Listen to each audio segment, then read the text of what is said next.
Olá, hoje eu vou falar sobre relações interpessoais. O que é uma relação interpessoal? É uma relação ou um vínculo que a gente tem entre duas ou mais pessoas em um determinado contexto. E esse contexto pode ser familiar, escolar, profissional, religioso, numa comunidade. E quais são os tipos de relações interpessoais? Primeiro tem o pessoal, o virtual e o profissional. O pessoal é a nossa família, ou quem nos criou, os nossos amigos. Ou no pessoal também tem que seria interesses em comum. Interesses em comum é se eu estou numa escola, se eu faço parte de uma equipe, ou de um evento social, ou dos parceiros amorosos. E quais são os pilares para um relacionamento interpessoal saudável? Então, o autocontrole, adequação ao ambiente, a empatia, a comunicação assertiva, a ética e a gentileza. E eu vou falar um pouquinho de cada um, para que a gente consiga aprimorar os nossos relacionamentos. O primeiro, então, é o autocontrole. Autocontrole, então, é a capacidade de eu lidar com os meus próprios impulsos e emoções ou pulsões, paixões. Então, esse controle não quer dizer que eu vou impedir de ter essa emoção, mas sim é uma forma como eu vou lidar com essa emoção, principalmente as emoções negativas, porque geralmente ninguém se preocupa com as emoções positivas. Mas afinal, o que são emoções? Emoções são respostas químicas e neurais baseadas nas nossas memórias afetivas, memórias emocionais, desculpa. Então, diante dessas memórias, a gente vai manifestar quando o cérebro receber um estímulo externo, ele vai se manifestar, que pode ser num choro, pode ser numa risada, pode ser no pescoço ficar tenso, os ombros ficarem tensos, eu sentir uma falta de ar. Então, todas essas são respostas a esse estímulo, que são as emoções, das quais a gente não tem controle, simplesmente a gente tem essa emoção. O sentimento é que é a resposta a essa emoção, é como nós lidamos com a emoção. Eu vou ler uma frase do Antônio Damasio que é assim: as emoções ocorrem no teatro do corpo, os sentimentos ocorrem no teatro da mente. Então, essa emoção, ela se torna pública, porque se eu fico vermelha, ou se eu estou tremendo, ou se eu estou suando, essa emoção vai ser percebida. Um sentimento a gente pode manter privado. A gente pode estar sentindo várias coisas e a gente não demonstrar ou não comentar. Por exemplo, quando um bebê, ele chora, ele sorri, ele grita, ele está tendo uma demonstração de uma emoção e com essa emoção ele está buscando uma resposta à necessidade que ele tem naquele momento. Então ele pode estar triste, com fome, nervoso, com raiva, e ele vai demonstrar com essas coisas que eu falei. Então, a criança, ela demonstra, e a gente tem que traduzir. Quando a gente é jovem e jovem adulto, então a gente vai entender, conhecer qual que é a minha emoção, o que ativa essas minhas respostas e o que eu vou fazer com elas, porque é a minha tradução dessa emoção. Então, como que eu vou pensar sobre o meu sentimento? Uma forma da gente se auto conhecer é falar sobre os sentimentos, porque nós estamos falando sobre o autocontrole. Como que você vai ter autocontrole se você não se conhece? Então, primeiro você precisa se conhecer, saber o que está acontecendo dentro de você, para depois você lidar com esses sentimentos. Os sentimentos, eles são processos duradouros. A emoção já é algo temporário, aquilo vai passar. Então, o que é tentar não ter um controle da emoção, mas se conhecer, trabalhar esses sentimentos para que eu possa viver de uma maneira melhor nos meus relacionamentos interpessoais. Então, com este autocontrole que vem pelo autoconhecimento, eu vou lidar melhor com uma outra pessoa. O segundo pilar de um relacionamento interpessoal saudável é a adequação ao ambiente. É a nossa capacidade de lidar com esses sentimentos, adequando-os a cada situação. Então, é uma habilidade de eu pensar sobre as emoções de uma forma apropriada, e para isso eu preciso ter consciência dos meus sentimentos que a emoção causou. Isso a gente chama de inteligência emocional. Vamos dar um exemplo simples. Você vai a um casamento e lá você já começou a cerimônia, você chegou atrasado, você tá lá no fim do culto da igreja onde foi esse casamento e você vê lá na frente um parente que você, nossa, faz maior tempo que você não vê, você fica feliz de encontrar. Você não sai gritando, oh cara, que ótimo que você tá aqui e tal. Você segura as pontas, espera terminar a cerimônia e lá na porta você conversa, cumprimenta, fala com essa pessoa. Então você se adequou a esse ambiente. E em várias situações, em vários tipos de relacionamento, em vários contextos, cada momento você vai se adequar a esse ambiente. O terceiro pilar é a comunicação assertiva. Então é quando a gente passa as informações de uma forma clara, com respeito, de uma forma dinâmica, para a gente obter o retorno esperado. Então, se eu me comunico de uma maneira boa, provavelmente eu vou ter uma resposta também boa.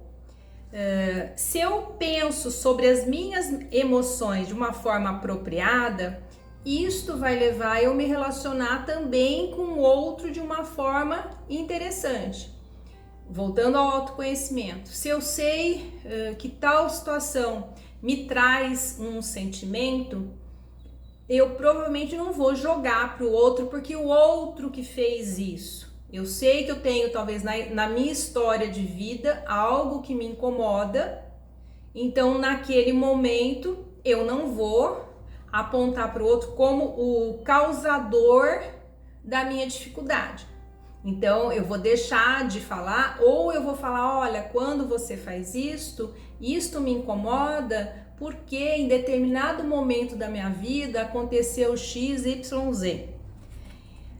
A comunicação assertiva também é a capacidade da gente elaborar, recusar pedido, pedir favor, pedir aumento também serve, hein? Expressar sentimentos, os positivos e os negativos, e também como eu inicio, continuo e termino uma conversa, que pode, para algumas pessoas isso pode parecer simples, mas para uma boa parte das pessoas não é algo simples. Então, às vezes a gente dizer um não, a gente pedir alguma coisa é algo muito complicado. Ou saber a hora de falar sim, a hora de falar não, a hora de pedir, a hora que não é a hora de pedir, é melhor fazer. Então, são escolhas que a gente faz. E também a outra coisa é essa da conversa. Muitas pessoas às vezes têm dificuldade de começar uma conversa. Outros é como que eu vou dar continuidade. E outros é como que eu acabo com essa conversa que pode não estar interessante. E o que eu faço com isso? Então, eu saber conversar, eu me comunicar de uma forma assertiva é algo a ser construído. Ninguém nasce sabendo fazer isso. Na família, a gente pode aprender quando a gente vê o pai, ou a mãe, ou um tio, um professor, ter uma conversa, ter uma comunicação assertiva, eu posso assimilar e falar, olha, isso daqui é uma coisa bem bacana de se falar, olha o jeito como essa pessoa falou. Então eu aprendo numa modelagem, eu me modelo pelo outro. E a comunidade assertiva também é uma habilidade da gente defender nosso ponto de vista, respeitando as diferenças de opiniões, as crenças diferentes, o gênero diferente, enfim, todas as diferenças que possam existir. A gente defender o nosso pensamento sem ofender o outro. Olha, existem 4 práticas que são importantes para uma comunicação assertiva. Então, ó, é a escutatória, poder de síntese, a gente se posicionar e o canal correto. Então, vamos lá. A escutatória é escutar realmente, porque às vezes a gente escuta, mas não ouve. A gente escutar de verdade, escutar o que o outro está dizendo e também prestar atenção na resposta do não verbal. O que essa pessoa está expressando nesse não verbal? E com isso, com essa escuta e com essa observação, eu posso ter uma comunicação muito melhor. O outro é o poder de síntese. Poder de síntese é você, primeiro, elaborar dentro de você, no seu diálogo interno, o que e como você vai falar para o outro. Porque a gente conhece muitas pessoas que elas são prolixas, então elas falam para cá, vai para lá, e aí você fala do que essa pessoa tá falando. Então a gente pensar o que a gente vai falar, ter esse resumo, né? Ter isso organizado é algo bastante importante para essa comunicação. A gente se posicionar. Isso não é tão fácil, porque a gente pode ter receio do que o outro vai pensar, se nós seremos aceitos ou não. Então, para facilitar esse processo, treine com alguém de sua confiança, que você se sinta seguro treinando com essa pessoa, algo que você precisa falar e que você está com receio de falar com outra pessoa. Porque aí nesse treino você vai ficar mais firme. Então a hora que você for falar, ficará mais fácil. A última prática, né, para ter uma comunicação assertiva é o canal adequado, o canal correto. Então, nessa situação que eu pretendo falar, é melhor eu falar olho no olho? É melhor eu mandar uma mensagem de voz? Será que não é melhor uma mensagem escrita? Será que não é melhor eu ligar para a pessoa? Ou às vezes eu mandar um e-mail para essa pessoa. Então a gente escolher qual canal que a gente vai utilizar pode fazer toda a diferença. Às vezes eu vejo muitas pessoas discutirem ou brigarem numa relação amorosa com mensagem escrita. Como o pessoal diz agora, vai dar ruim. Porque o outro vai ler conforme ele estiver se sentindo. Então você pode ter quis dizer X e o outro vai entender Y, porque é naquele estado que aquela pessoa está. Então a gente escolher o canal correto para cada situação fará toda a diferença. Então vamos para o 4º pilar, que é a empatia. O que é a empatia tão dita, né? É o sentir como a outra pessoa se sente, ou como eu suponho que essa pessoa se sente. Eu procurar experimentar esse sentimento do outro. E com isso eu tenho um respeito por esse sentimento, por aquela emoção, que pode ser que para mim não me incomode em nada, mas para aquela pessoa isso é importante ou é arrasador. A empatia ela tem 3 componentes, é o afetivo, o cognitivo e o reguladores de emoções. O afetivo é a gente compartilhar e compreender as respostas emocionais ou os estados emocionais do outro.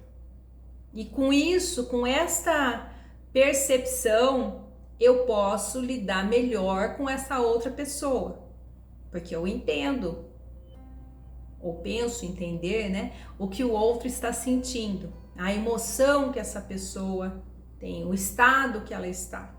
O outro componente da empatia é o cognitivo, então a gente ter a habilidade de analisar também o pensamento. Essa pessoa que veio de X família, que é de tal cultura, pensa sobre isso de determinada maneira. Então isso vai facilitar o meu relacionamento com essa pessoa, do que eu falar, não, mas isso é um absurdo. Não, isso daí é uma mentira, mas essa pessoa, ela tem uma história pela qual ela pensa de determinada maneira e age de determinada maneira. Então, se eu entendo essa empatia cognitiva, também vai facilitar meu diálogo. E o terceiro é os reguladores de emoções. Então, a capacidade que facilita ou inibe, né, as respostas empáticas. Então, eu posso, quase com um botão, né? Eu posso, então, favorecer ou inibir. Faz de conta, se a pessoa está muito irritada, então, para eu inibir, de repente eu posso não mexer com essa pessoa, eu posso oferecer uma água para essa pessoa, posso ficar quieta, esperar ela estar a fim de conversar. Então, eu vou analisando isso para poder me comunicar com o outro. E isso vai facilitar muito o dia a dia, ter uma comunicação mais adequada. O quinto pilar é a ética. Então eu vou te dar um exemplo. Você tá andando na rua e você tem um pacote, um negócio que você usou e você, o que é a ética, a moral te fala? Espera e joga no lixo. Agora a pessoa pode resolver jogar no chão. Vamos falar, olha, ser ético é o respeito, ter respeito entre as pessoas. Nesse exemplo da comunidade, nós vivemos em comunidade, todo mundo resolver jogar lixo no chão, vai ficar difícil, né?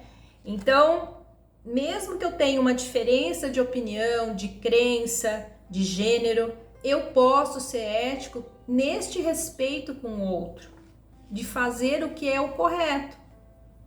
E vamos lá no exemplo do pacote, o negócio tá me incomodando, tá me enchendo aquele trem, mas eu guardo, vai chegar em algum lugar, vai ter um lixo.